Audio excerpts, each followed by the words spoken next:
একটি বিষয়ে আমি উপলব্ধি করেছি এবং আমি অভিভূত হয়েছি।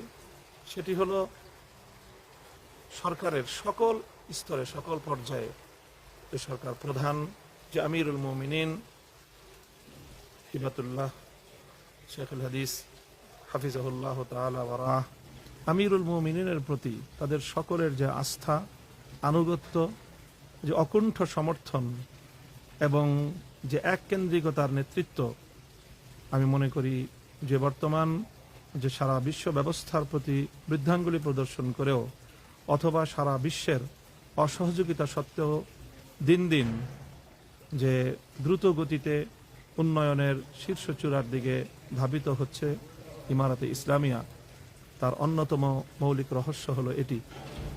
আমিরুল মুমিনিন সম্পর্কে তাদের সকলের ধারণা, ভক্তি, আস্থা, বিশ্বাস অবিশ্বাস্য পর্যায়ের।